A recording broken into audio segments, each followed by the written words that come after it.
the New Zealand Tech Podcast, brought to you by Gorilla Technology, proactive and strategic IT.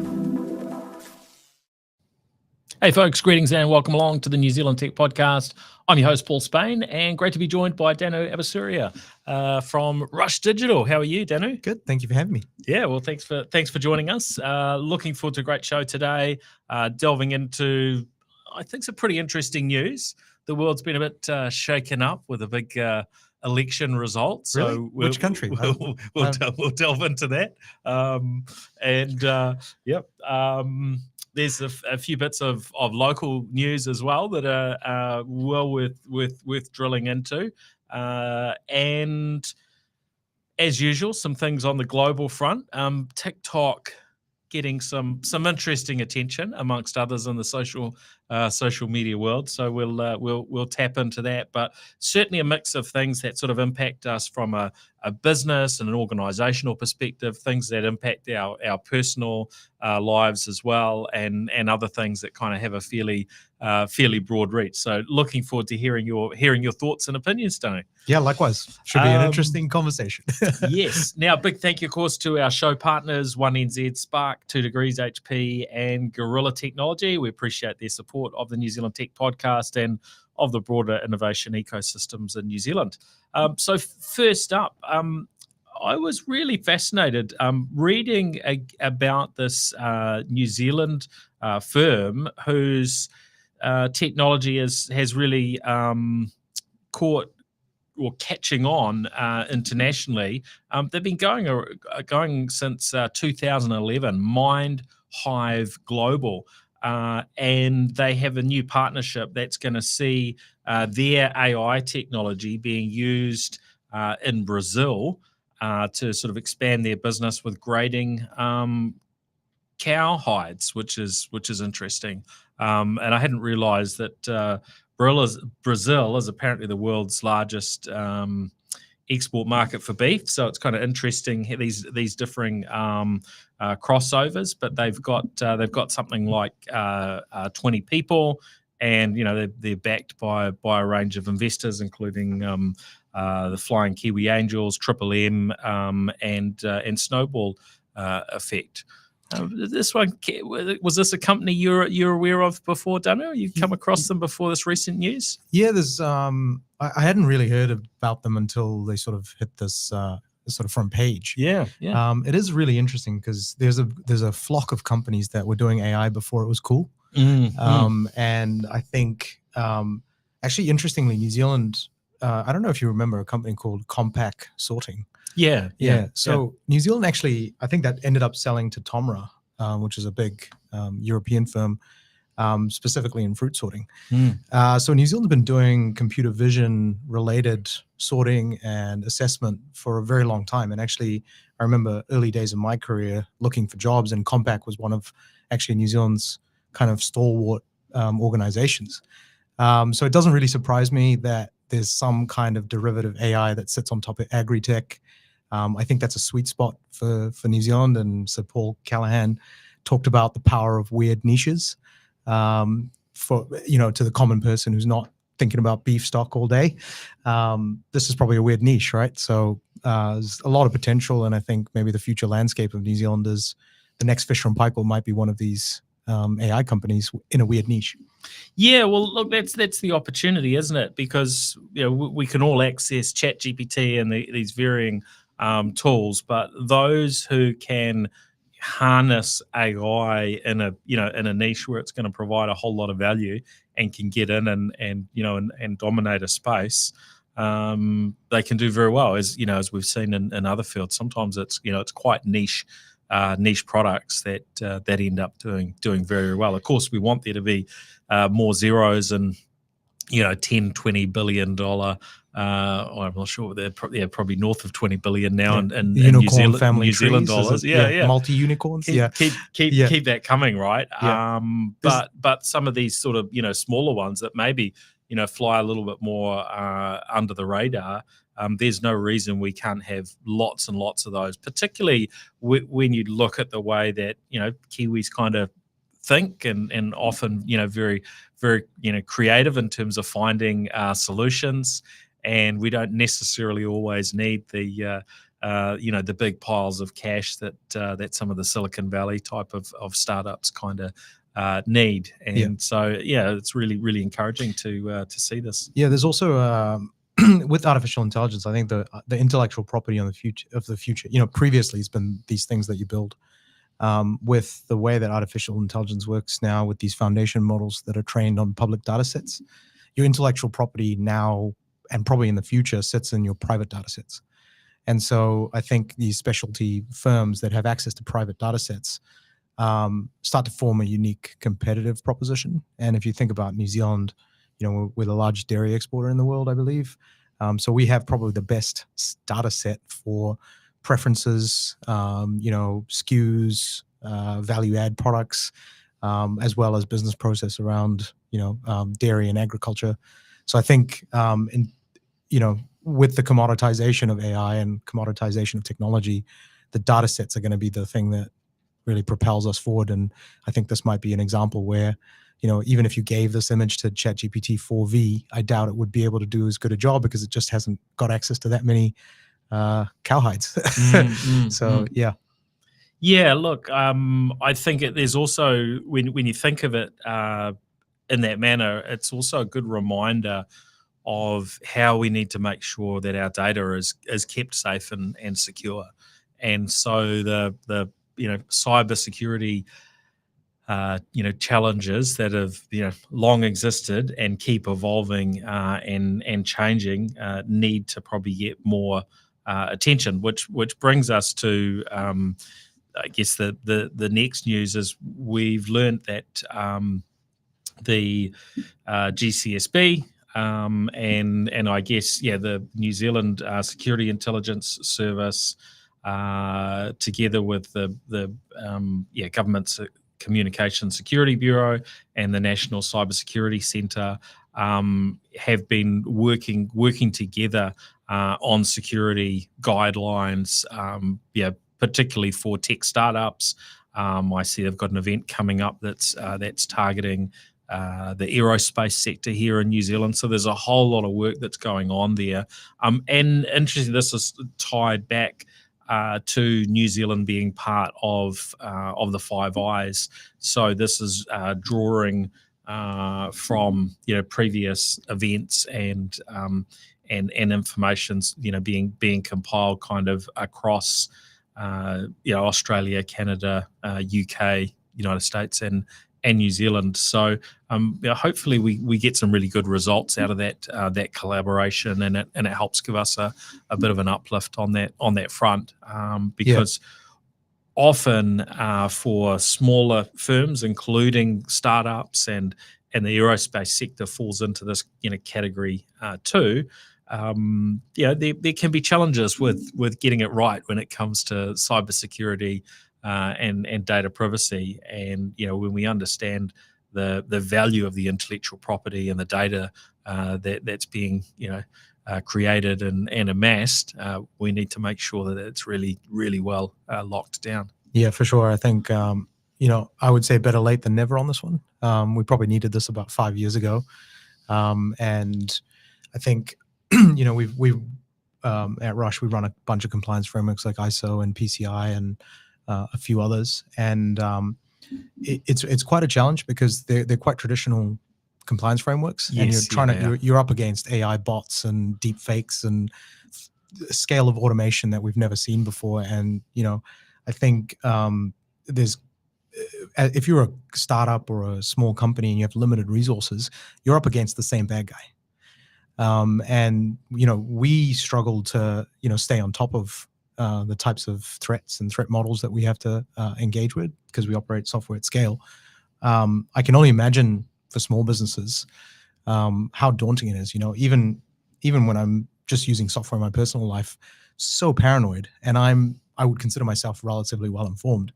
And if you look at the cybersecurity, cyber criminality trends, I think New Zealand loses about $6 million a quarter to cybercrime. directly. In terms of what just we in see New Zealand. published, right? Yeah, Because yeah, it's probably much higher exactly, because there's a than lot of anything that's seen embarrassment. and reported. If you get ripped off 100%. 100 grand, you might not want to tell anyone. Well, businesses Um, hit the walls, right, yeah. routinely after these things. A business that I was asked to come and speak to their at their sort of offsite strategy day last year, and one of the discussions with the GM was hearing around cyber incident that hit them, which, as far as I'm aware, was never public. That wasn't the only thing that impacted them, but within 18 months of that, they were gone, and they'd been in business for, I think, a number of decades. Yeah. So it's pretty serious what's going on out there. Yeah, and the cybersecurity has one of the worst profiles because in terms of business operations, because it's I think it's called the attacker's dilemma or the defender's dilemma. Basically, if you're the attacker, you can attack 1,000 times and be stopped 999 times, and you just need to get through once. But if you're the defender, you have to stop them every single time. So the odds are just stacked against everybody. And I think coming back to where we're sitting in terms of policy and the GCSB sort of releasing this framework, that doesn't even touch the sides. I would love to see a lot more help. I'd love to see funding provided by the government. I'd love to see, a shared national resource for small businesses. New Zealand's economy is 97% small businesses. So releasing an Essential 8-like checklist, yes, it's helpful, but I'm not sure it's enough.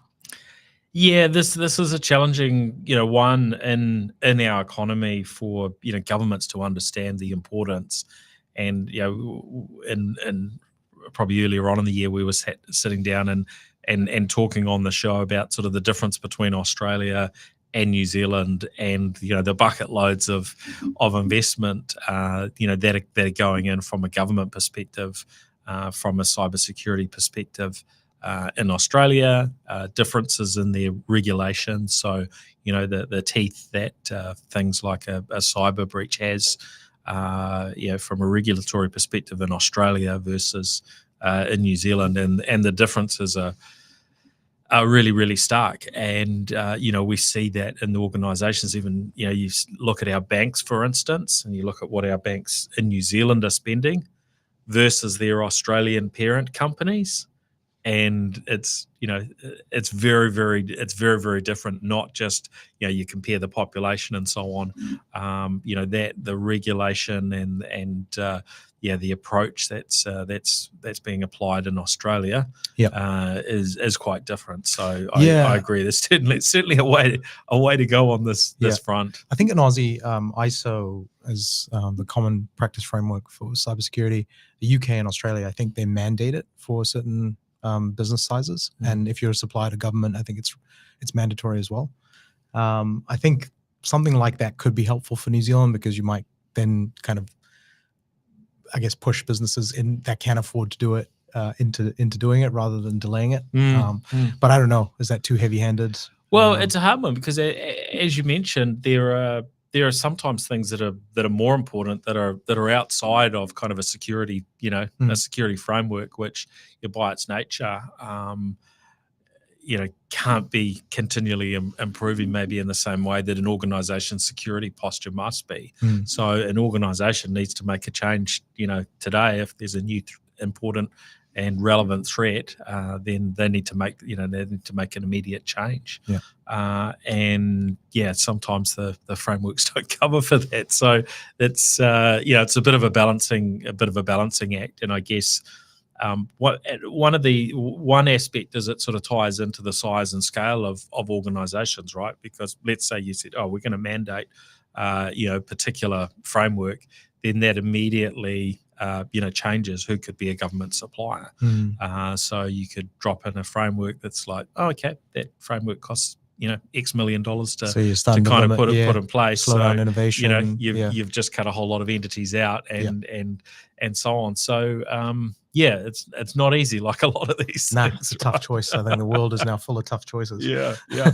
Now, also on the New Zealand front, Microsoft have quietly turned on their Azure services in New Zealand. So those who are using hyperscale cloud services, which is usually most of us in one form or another. But those that are in a business, we've had that choice of the likes of AWS, Amazon, Microsoft, Google, IBM, and others when it comes to these things. But it's Microsoft who have really kind of landed first in New Zealand at scale. Although I don't think we've seen a formal press release or announcement from them saying, Just "Hey, it's really low ping it's, time. it's all turned on," but you can see those options are there. And it'll be a period of time, before I guess everything's fully turned on, and those that are, I don't know, doing their Teams calls or their what other, or there's a whole gamut of things, and some of those, it probably won't make much difference to the average person when they're in New Zealand versus being somewhere else from an experience perspective. But I think most of us would probably prefer, let's have our data on our soil if we can, and all the benefits that come from that in terms of response times, in terms of data sovereignty and security. There's some legal aspects there as well. Yeah, totally. I think we work in professional services, so we deal with a lot of medium and large enterprises, and New Zealand by far is heavily Microsoft stack. I hazard a guess, complete guess, but I would say 85 to 90% of New Zealand businesses are almost exclusively on the Microsoft stack. So I think in terms of reliability and performance, we might see a little bit of an uptick. I think we've got a lot of work ahead of New Zealand in terms of sort of our responsibilities and the Five Eyes Agreement. So I think that might make things a little bit easier, but also we've got a lot of infrastructure to build. And I think having New Zealand domiciled data, for example, for healthcare providers, and new innovative technology that's trying to make the healthcare system a little bit better, but still dealing with legacy legislation, that might improve things. And then obviously the transition from sort of on-prem, there's still a lot of businesses that run on-prem. It might be a little bit easier now knowing that, there's a New Zealand data center, so that application performance isn't immediately sacrificed by shifting your entire workload across a giant ocean. Yeah, look, and obviously we've had varying data centers available, locally for forever. And there have been options locally, but I think as you talk about with Microsoft's dominance, and then more globally the dominance of Amazon and AWS, and the role that Google play, having those services available locally, I think is something that a lot of organizations are pretty keen on. So well done Microsoft for getting out in front. And look, it's also good to see though the competition that brings AWS and Google to New Zealand shores as well. Microsoft seem to often lead the way when it comes to launching these New Zealand regions. So I think it's officially called New Zealand North. NZ North One. I like it. That's sounds good. Got. Rolls off the tongue.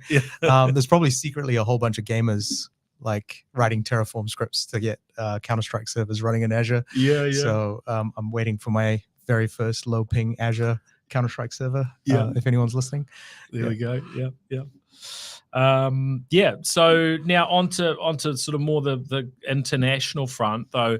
All of these things usually have some sort of bearing on New Zealand as well. Look, we've been hearing about. I guess this has been going on for a while, but new guidelines and rulings and sort of legislation around who can and can't use social media, for instance. And really the noise has got pretty loud in Australia, with the government saying there that they're pretty set on a minimum age of 16 for social media use. And I think even here, the national government indicating that they'd be open to considering something similar. And yeah, we've seen US states kind of work down the same sort of track. Looks like in Australia that YouTube would be considered part of that. So it was interesting discussing that with my teenage son and saying, how would you feel about that for New Zealand? Does this whole thing make sense? And of course, youngsters, they don't watch traditional broadcast TV like some of us might have when we were growing up. YouTube, Netflix, and so on. These are the sorts of services where they're consuming their content from. So a fair bit of pushback on that front, but also social media channels getting used for communications. Of course, with all of these things, there's a good side and there's a bad side to them.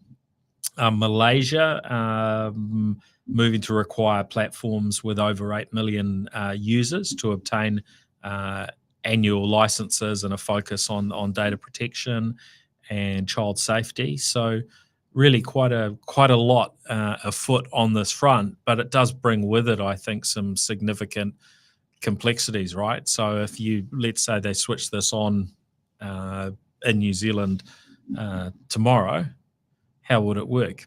Okay, I'm older than 16, so I'm good, aren't I? Oh, how do I prove I'm older than 16? Okay, I've got to start feeding data in, and then the government needs to verify that. So then you've got a whole lot of sort of mechanisms to think about. Does that mean, next step we're kind of in a Great Firewall of China type scenario where you've got a whole lot of infrastructure, that tracks and monitors, and everything you do online, you have to verify your age, because a lot of what we do online is going to be social media or considered social media in one form or another. Yeah. So it's not a light topic, is it? No, it's not. But it's like, I guess we've been heading to this point for a long time in society. Like when did Cambridge Analytica happen? That was like 14, 15 years ago, possibly even. Yeah. And that we're talking about social media being used to directly influence an election outcome in not just one country, but many countries.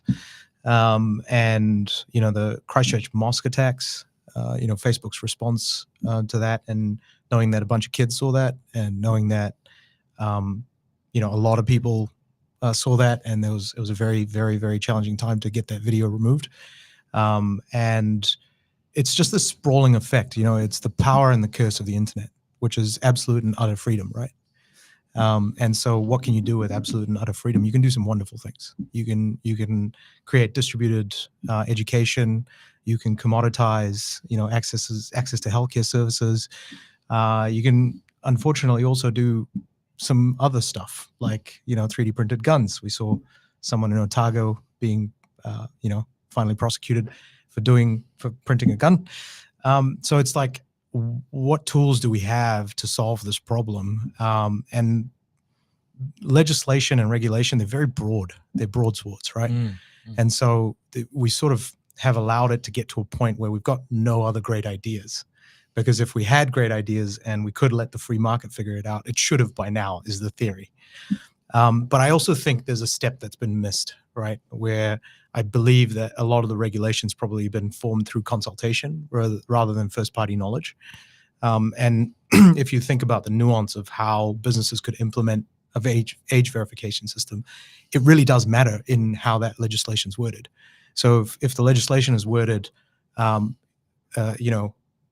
age verification process needs to happen using existing validated credentials and must occur entirely on an edge device, you can quickly bat away some of the majority of the privacy concerns from centralizing the data, right? But we are yet to see a piece of regulation that would get that technical, right? So maybe the real question to ask is, do we just need a better mechanism of regulation that doesn't just pretend technology isn't complicated, and kind of just says, hey, we're just regulating the printing press over here, and we just need to worry about ink, paper, and distribution, but is a little bit more aligned with the world that we're dealing with, which is we now live in an environment where border control is very hard.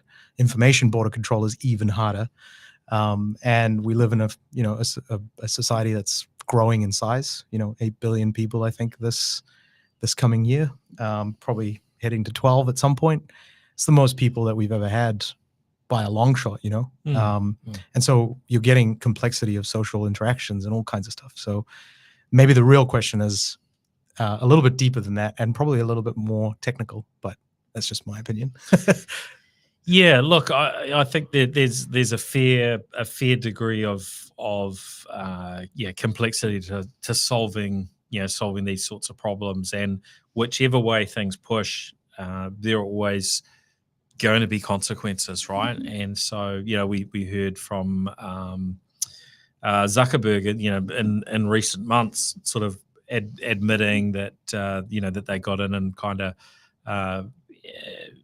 messed with a bit of content during COVID, because they were being pushed by the White House, but it wasn't actually something that was legally mandated to do. And in the light of day afterwards, they felt we probably shouldn't have actually done that. And so we're seeing all sorts of different things that are going on with sort of approaches to, I think, by and large, try and do the right things and make good decisions. But it's actually it's really, really hard to make great decisions that work well for everyone. And I think one of the challenges is, so let's say you put in an age issue. Well, that doesn't necessarily become effective, right? Because there are always sorts of mechanisms to get around, unless you go to real extremes. And of course, there's a little bit of a balance with those things as well. But as we know today, people that aren't supposed to access sort of certain bits and pieces of content, they usually figure out a way, whether it's in a school network or somewhere else. And there are offline mechanisms and so on as well. So putting in a mechanism like this doesn't actually necessarily entirely solve the issue that a legislator might think it does, by saying, oh, now young people won't be able to access this content. It's like, well, they probably will. It's just going to access a different way or a different mechanism in one form or another. Yeah, I think if you take a step back, like, what's the problem we're trying to solve, right? Like, if you look at the social media age, young women, self-esteem, anxiety through the roof, clinically proven, especially the UK studied this in depth. And young males forming echo chambers that are not healthy and toxic. And you also look at sort of just the general effects that you wouldn't say necessarily cause extreme end of societal or health problems, but they still do cause issues in people's lives day to day. And you look at the imbalance potentially with the amounts of money that these social media companies generate from exploiting the use of their platform. And you kind of say, okay, well, they minimize their tax payments as well. And they're not domiciled in any particular country. So from a capitalist perspective, you can understand why they may not feel responsible for a group of people in some country out in the middle of nowhere, right? Because why should they? It's not necessarily directly their concern. Well, they're in it to make money, right? So that's not the focus. Yeah, and I think where governments and society is struggling with is parents and organizations and governments are being left to pay for the reparations or the repairs that these side effects from social media are causing, right? You look at the load on New Zealand's mental health care system to look a social media platform in the eyes and say you have nothing to do with this is probably, I think most people would agree, that's not, on the face of it, it's unlikely, right? So it's, how do we balance that cost versus benefit? Because I think right now a lot of the social media companies are getting the pure capital benefit. They're making a lot of money, but maybe they're not contributing to all aspects that they should be. Because they're slightly different from other software. They impact society, right? 100%. I mean, I've had a couple of people from Meta, from Facebook team, in the studio here for a private sort of chat outside of a podcast, and it was a really interesting discussion. They'd come wearing their PR hats to kind of promote whatever their latest thing was, at the time. And I hit them with a few questions around some of the harm and some of the issues, and asked them to come back to me. That was the last I heard from them. So they're willing to make the trip to New Zealand to sort of promote their latest thing. But there was very little response to some of the harm that they cause. It's pleasing to see companies get held to some account, but I also think there's a really important role for families, for parents. 100%. And you can't delegate. We can't delegate everything to politicians to solve for us as well. But there is a balance there. Now, onto TikTok, who probably fall in that or very much fall in the social media category, as well as a few others, and along with the others. Yeah. But I see that Canada have ordered TikTok to close their office in Canada due to security concerns, national security concerns. And this follows a review of TikTok sort of data practices. But at this stage, they're saying that Canadians can still actually use the platform. So, we've seen so many of these little kind of nudges kind of pushing onto TikTok. Of course, in the US, they're put under pressure to exit the US market or to sell to an American entity. Nothing's closed on that front. And similar things in the US going back to when Trump was last president. So this is not Trump's president again. Nothing I'm new. I'm kidding. There we go. These things kind of come around in their varying cycles. Of course, in New Zealand, we're those in Parliament are sort of banned from having TikTok, on their devices. I think that was more productivity than anything. maybe so. Probably will, help boost New Zealand's economy hugely by not having TikTok. I check the screen times on all the ministers' phones. Yeah. This one's really weird, actually, because it's like a half measure. It's like a Homer Simpson piece of legislation, because it's like you can't operate a marketing and corporate office that has nothing to do with data out of Canada, but then we'll let all our citizens supply you with all our data, which you can store on Chinese servers. So I would like to give the benefit of the doubt and say that there's something else going on where it's, if a full ban would have caused some kind of reaction from China, maybe it is just balancing geopolitics a little bit. But it also seems really ridiculous that a short form video platform that predominantly features consumerism and dancing has anything to do with geopolitics. I did find in the US, when they were sort of pushing for the legislation for the sale of the US assets, and then TikTok, it was all about like being able to have undue influence and propaganda on the population of a certain size segment. And then TikTok's response was to send a push notification to influence using undue propaganda and influence. And I was like, this is the weirdest, response to, hey, we can't control the demographic, is to like send out a message to try and control the demographic. Because they asked them to write to the senators and stuff like that. And it was just like, I think you guys this is called foot and mouth. So I don't know what's going on with this. I'm treating it as entertainment right now. Well, it's certainly one lens that we could look at all of these things through, right? Because some of them are certainly stranger than fiction. So, also on the front of TikTok, we understand that their founder is now China's richest person, founder of ByteDance, net worth 82 billion. This is interesting to see that sort of keep growing despite sort of pushback from US and other countries. So there's certainly a lot to be made when it comes to the world of social media for the most dominant platforms. Although interesting. If you're sort of break them down. They do have their ups and downs, and they can come and go from a success standpoint. So it'd be really interesting in 10 years' time to kind of have a look and then kind of look back and see how that whole world has changed. And I'm sure some of it will just be sort of through trends, different people in different ages and demographics, will take interest in one platform and then they'll lose interest maybe in that platform over time.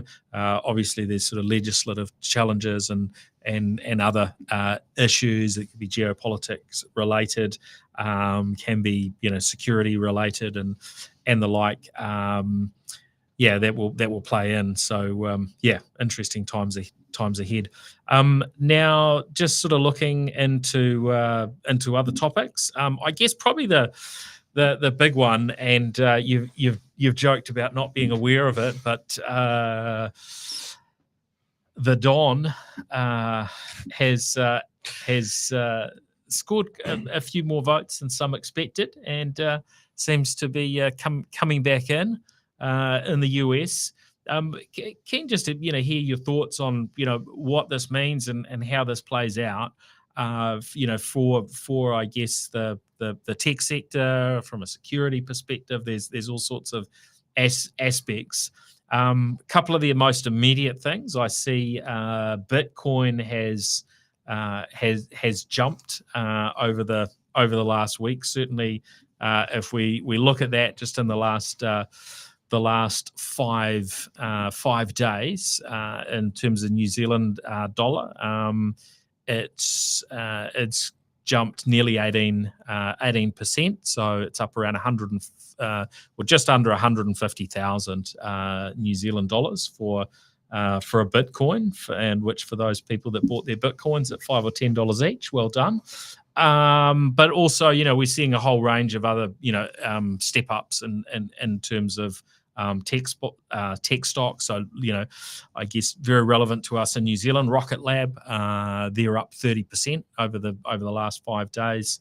Tesla up 41% and so on. So a lot of stocks doing rather well, but there's a bit more to the story. What are your thoughts? Yeah, I mean, it's pretty well known through history that if a Republican president gets in, Trump won, right? The markets tend to go bullish. The interesting thing is, I mean, when you're talking about a country that represents about 30% of the world's GDP, and is the dominant force in equities, before a major event like an election, it's not unsurprising for the big money to go into a holding pattern, switch out of their stock positions and keep some powder dry. Yeah. So when you get a result that's favorable, to see that money flow back in is not really surprising.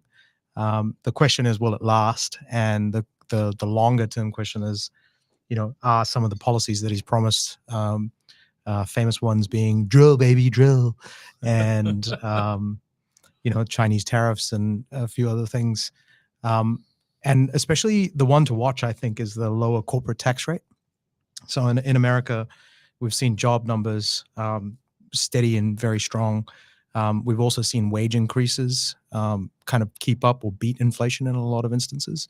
You saw Boeing, a large part of U.S. military industrial complex contracts that last 150, 200 years on some of the aircraft that they sell to the military, stalwart player. You're seeing their unions rejecting 35% pay increases. Yeah, and over Boeing, a period of years. Yeah, yeah. But it's still a significant bump when you're looking at you would think that Boeing has the upper hand in that situation, right? Yeah. But maybe not. That's not the case, right? Yeah. So when you say the U.S. economy is then going to drop corporate taxes, and what are those companies naturally going to do with those extra retained earnings and stronger balance sheets and P&Ls? They're probably going to go on acquisition sprees. They're going to start experimenting. They're going to start innovating, and that's a significant movement in business performance that will have a side effect on the rest of the world. And if you also look at tariffs, if he does implement tariffs, we've known through the Cold War and many other situations, the U.S., China, Russia, all of these large population bases, more than sufficient to create domestic economies that thrive. So I think the real challenge for New Zealand, little old New Zealand, is how do we not get embroiled in some of these tariffs, or how do we decide which position we're going to play in? The world's a big place. India is having a similar boom to China. National government's kind of working on free trade agreements. I think for New Zealand tech companies, there's probably some huge value in accessing that market. A company called Velocity that does property valuations recently broke into India, which is a New Zealand-based company. So I don't know. I think probably remaining flexible and agile is probably pretty important. My Trump impersonation is going to come out here. I love the New Zealand people. I love New Zealand tech. We're the best technology small country in the world. We're right here with Paul. He's a fantastic person, one of my favorite people. I'm so sick of hearing his voice that I think I'm going to turn off notifications for a while. So classic. Interestingly, on that basis, and I'll come back on the stocks as well, because there is an element of those sort of closely aligned with Trump doing better, right? So I think Musk's stocks have I guess it's Tesla has done exceptionally well. Actually, if we compare sort of Apple and some of the other ones, maybe not so much. But just in terms of the US's role for New Zealand, they've recently moved to be our number 2 export market. So it used to be Australia was our biggest export market. It was always our biggest export market. Then China sort of took over and became so big for us that I think it's to some degree it's kind of controlled how we respond and push back on China sometimes on things that we don't agree with. Interesting to see the US now becoming more important and more dominant, and that's obviously something that's happened over time. But if you put together the value of our US and our Australian exports, the last numbers I saw, those together are actually bigger than China. I think there is a great opportunity for New Zealand to continue. Particularly our tech and I guess our varying broader kind of tech and startup ecosystems really continuing to tap into the US market, I think is really important. So I am curious how this plays out and how our New Zealand firms find that they have to operate. Rocket Lab, we talked about 30% increase in their share price on top of the massive gains that we probably talked about a month or so back.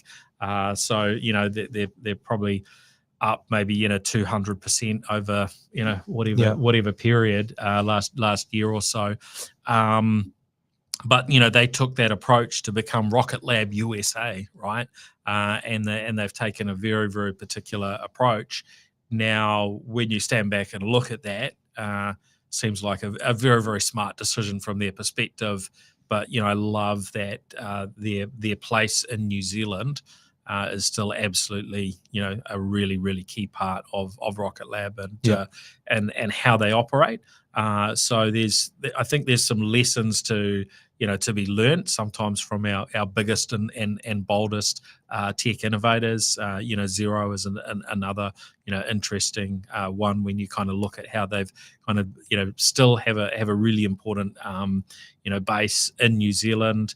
But they're not listed on the New Zealand, stock exchange these days, and haven't been for a number of years. But often it's maybe those that are earlier stage that might be worth looking to for our younger companies and startups to get a bit of a watch on what they're doing and how they're tackling it. Because if you've got to pay a tariff to export into the US market, in some cases that might be enough to to make a business completely unviable. Yeah, totally. And I think there's probably a few things, like we just talked about how, from the capital markets perspective and, business perspective, this election result is probably going to make some money. But I think we're also living in a world where long-term decision-making matters a lot, like Trump's drill baby drill policy, absolute disaster if he pulls out of the climate change accord, and the consequences of that, again, the thing that doesn't sit well with me, and it shouldn't sit well with any other, non-American citizen, is that one country gets to decide the outcome for a lot of other countries. We get dragged along. And, I think that's probably something to think about, in business planning as well. And I think we always, in business, you always need to be able to do business with people who have different values, right? But you need a couple of things where you vehemently agree, and there's probably a couple of things where you just don't agree, right? And I think remaining in an undecided state, I think you'll start to see, if he starts implementing policies or changes, or America starts making moves like pulling out of the climate change accords, that's probably going to take about 12 months to really action and then flow through. And in my mind, that's sort of the period where I'm thinking about, okay, well, if I have to deal with tariffs, I've probably got that clock ticking now. But also, like, what aspects of doing business in America am I okay with? Do I agree with? Yeah. And which aspects don't I? And I would encourage everyone to be thinking hard about that. The world is a big place as well. Like, maybe the American market's locked out for a little while because of these tariffs. What are your alternative options? We mentioned India, but, a lot of places in the world that need our food, they need our technology or want our technology. New Zealand has such a trusted brand. It doesn't matter where you go in the world. If you say you're a Kiwi, you get a smile, almost guaranteed, unless you're in Australia. Then you get a side smile. But that does carry in everything we do. So if you were to proposition a piece of software that came out of New Zealand that was AI based, for example, I genuinely think people would trust that software more than if it came out of a lot of other countries, right? So I think just changing thinking on plan Bs and Cs, if doing business in America doesn't necessarily go your way, or you disagree with some of the changes that might get implemented, thinking about the other options is probably worthwhile right now. Yeah, interesting thoughts. I guess there will be a mix in other markets in terms of tariffs and so on, right? Because we don't necessarily have complete free trade agreements with every place in the world. And I think it is important to sort of think about that values alignment and who you're doing business with. And this sort of time is a change in place is as good a time as any to think about that. Just coming back to the stock, so Apple in the past 5 days up 1%, and Nvidia up, according to this, about 5.7%. So not all doing quite as well as Rocket Lab and Tesla on their fronts, but certainly some pretty good uplift for those that might be sitting on some of those stocks. So well done, listener, if that's you. Now I'm keen to hear a little bit around what's been going on in the world of Rush Digital. A lot of people will have seen you in the media, come across some of your developments. COVID Tracer app, I think, was most commonly known for was something that probably every single person in our audience would have had an experience with, and that I guess an example of something that was needed to be developed at pace and was iterated on quite quickly. But you've been talking recently also around tackling global AI challenges in the Shape Shifter series. Can you talk a little bit about that? Yeah, for sure. For those that don't really know Rush, we're a digital product design studio. So we're about 100 odd people based in Parnell, and we've started to develop some capability around the world as well. We typically deal with larger enterprises in New Zealand, so stalwart names, Zen Energy, Kiwi Rail, Watercare, Ministry of Health, et cetera, and we sort of believe in this philosophy of nudging giants. So our mission statement is to design and build technology to better serve humankind. And that's basically an acknowledgement that technology has created a lot of problems for society, but it also has the ability to fix a lot of those problems or create new opportunities. And it has much more to do with the wielding or the intention of the person holding the technology than it does the technology per se. So the analogy is a hammer can be used to create something. It can also be used to do damage, right? And so we have this sort of philosophy. We like to implement change and see it reach scale. And so we believe in sort of nudging giants. So working with larger organizations that have large market share or ministerial influence to try and enable digital products to do a better job of serving a beneficial outcome there. And that could be good business, it could be entertainment, it could be social good. But the idea is try not to move the needle backwards. Definitely want to be going in the right direction. Yeah, exactly. So when you have a mission statement like that and you talk about, the intention, we can't look past AI and how it's going to sort of influence the world. And democracy is obviously a fun topic to talk about. But I think the conversation is just as important because if you wind the clock back to the start of the internet boom, I don't think people necessarily understood the side effects that the internet would have. And I would say that when social media or Facebook started taking off, we probably weren't having what I would call healthy conversations like we are now about, hey, should we ban kids from social media? Hey, should we consider cybersecurity frameworks for small businesses?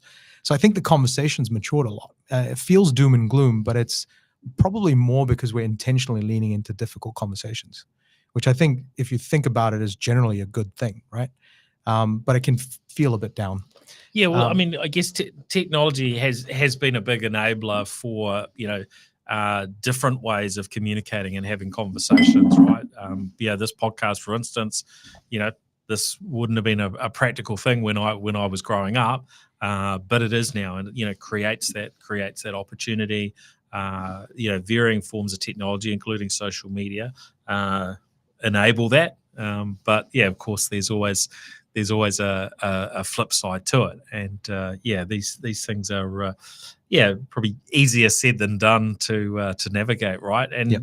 you could argue that there's been a lot of good from a perspective of democracy in recent times from our technological advances. I think what was the some stats I was reading the other day. In fact, Jeff Bezos, came out as the owner of the New York Times and was kind of lamenting and highlighting that the fact of how little that we sort of trust media or mainstream media today.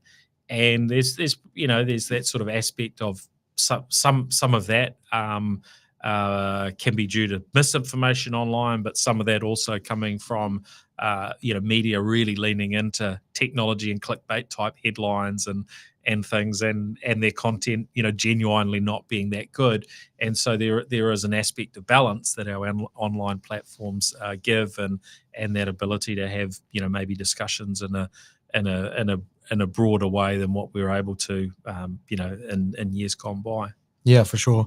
The Salon series that we ran, we sort of invited a few people who, it's actually being co-organized with the Institute of Design in Chicago. Mm-hmm. And so a couple of the directors came down. We had a guest, Albert Shum, who used to be a VP of design at Microsoft, dealing with AI user interfaces, and was there around the time they were working with OpenAI. Yeah. So the topic of conversation was really around exactly what you've sort of articulated there. And it was to really get people around a table and sort of see how proactive design thinking, which is a process that we run internally to figure out, if you think the technology is the hammer, the design thinking process that we apply is the figuring out where the nail is. And I think we have come a really long way, and we should probably not just carry on the pathway that we're going, but like do a bit of self-reflection and kind of go, hey, from the last 25 years, 30 years of the internet, what do we do right? What do we really nail? And what didn't we quite get right? And what did we really screw up? Because I think AI, generally speaking, turbocharges. It's like, it's lighter fluid, sorry. It's going to accelerate whatever. It's going to make any mistakes we make way bigger. But it also will make any improvements we make a lot better. I think about, challenges as we come up, like universal healthcare. We have to, globally, we're trying to lift a lot of people out of poverty. It's well known that primary healthcare is like one of the key contributors of that. And if you look at AI models from Google, like MedPalm 2, they're hitting around 90% of the US medical bar. They're actually outperforming most medical professions in that structured exam. Imagine having a triage doctor in your pocket in a society like rural India, where connectivity is delivered via technology like Starlink and, Kuiper, which is the AWS satellite network.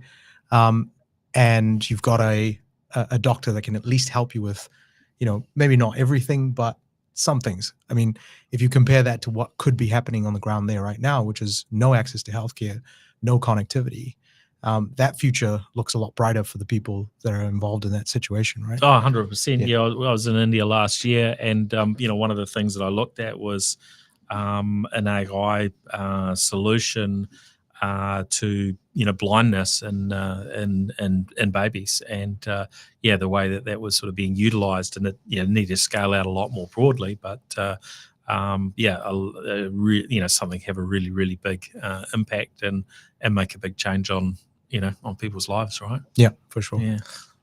No, I think it's it's really good to to have these opportunities to get together and to understand things, and I think looking at those differing perspectives is really, really key, because look, without that, we can sort of make all sorts of assumptions and land in places that might be a bit unexpected.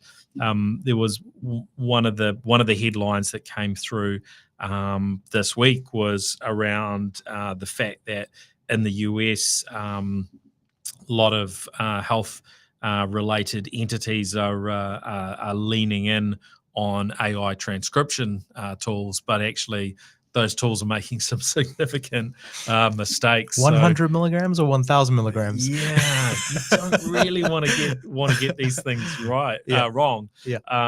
And so this is kind of that, I guess, that balancing act, and also we've been told about sort of, this is going to keep improving exponentially,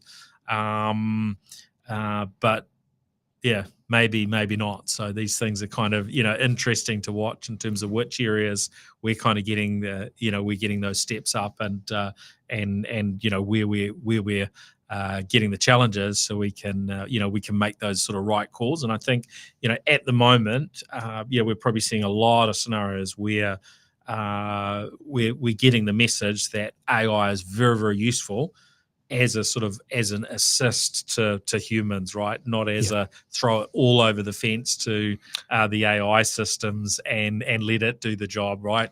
AI soldiers and things like that, making executive decisions. And I think it's important for us to recognize that there's not yet in most cases an ability just to hand completely over to AI. And I think it's probably important that we don't head down that path. I think we don't want to devalue human contribution. Look, the risks are real. Like I genuinely believe the risks are real. I think we're at a point in time, probably for the next 5 years to actually influence what the outcome of these risks will be, but we need to be proactive about it. In our business, we've implemented AI thoroughly through the business. So proactive training, we brought in experts rather than just turning on a tool.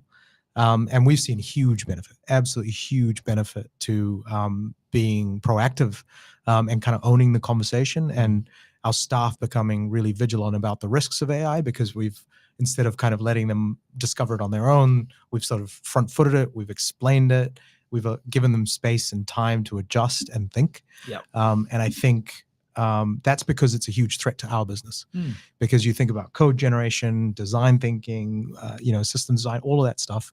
Theoretically, one of these AI systems eventually might be able to do that completely comprehensively.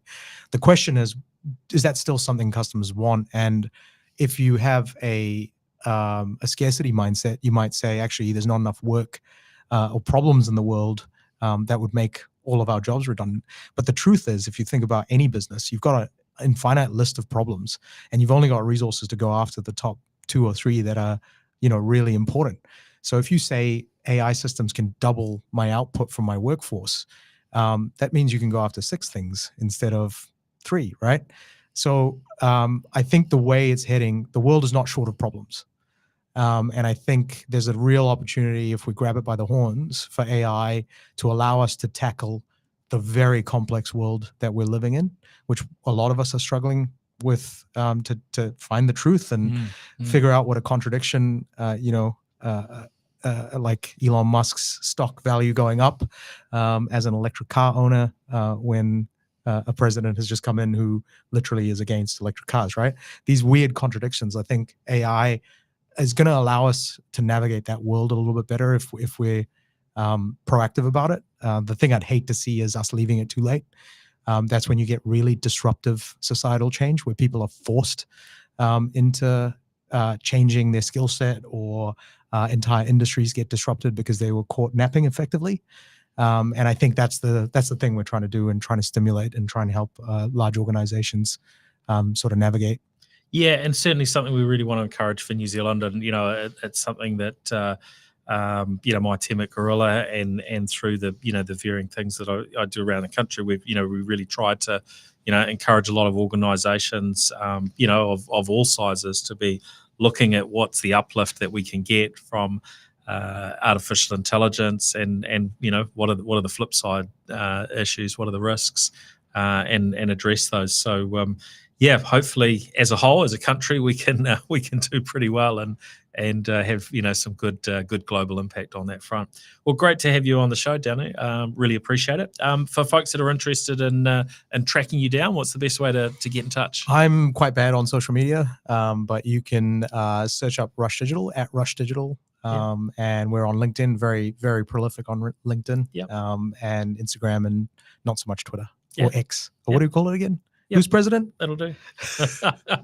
Excellent. Well, thanks everyone for joining us. Big thank you, of course, to our show partners, to 1NZ, Spark, 2 Degrees, HP, and Gorilla Technology. And if you've been watching our live stream, be sure to look us up on your favorite audio platform as well. We're across the likes of Apple Podcasts and Spotify. And of course, if you're listening to the audio, make sure you follow us on your favorite video platform.